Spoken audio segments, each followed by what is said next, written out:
saya katakan kepada Anda, walaupun mungkin ada yang tidak setuju dengan kalimat saya, carilah uang yang sebanyak-banyaknya. Kenapa? Ini bangunan dibangun dengan uang. SPP bisa murah karena ketua yayasan banyak uang.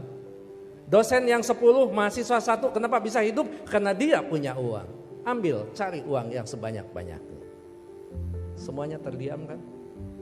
Karena semuanya tidak setuju. Anda akan mengatakan kepada saya, Pak Uman, boleh uang cari, tetapi kan segalanya, uang bukan segalanya. Saya setuju, uang bukan segalanya, tetapi kenyataan hidup segalanya butuh uang.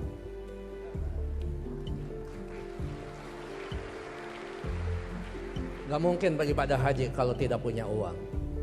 Hanya 1-2 orang yang bisa ibadah haji tanpa memiliki uang. Pak, uang itu tidak akan dibawa mati. Betul, saya setuju.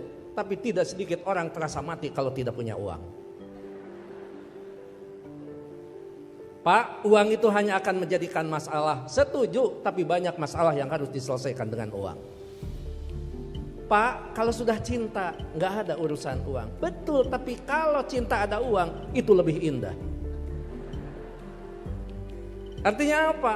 Kita bukan memandang enteng tentang uang, yang terpenting cari uang yang sebanyak-banyaknya dengan cara yang halal, dengan cara kejujuran, dengan tidak menyalahgunakan kewenangan, maka baru di situ dikatakan uang akan tepat berada di orang yang tepat, maka uang itu hakikatnya akan menjadi keberkahan bagi semua umat.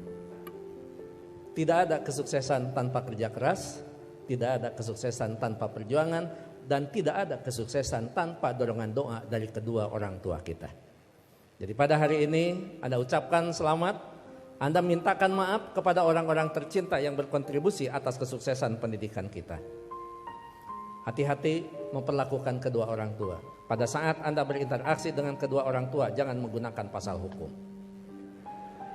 Pada saat ibu mengatakan, saya mau ketemu, kamu pulang, maka Anda akan mengatakan, mah tidak boleh memaksa karena ada pasal hukumnya.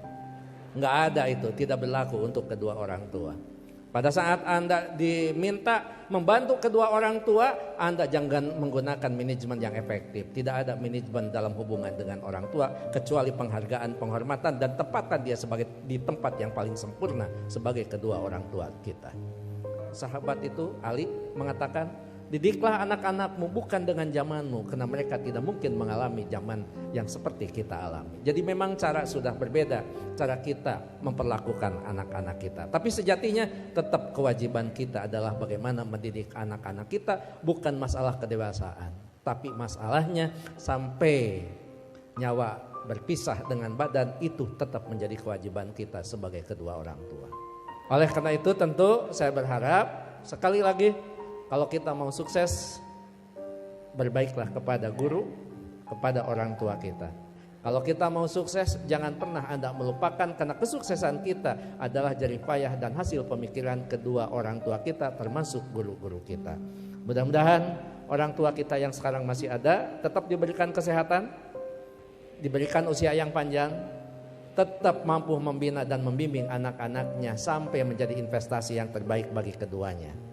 Bagi orang tua kita yang sudah tidak ada, termasuk kedua orang tua saya, mudah-mudahan senantiasa mendapat tempat yang terbaik di sisi Allah Subhanahu wa taala. Amin.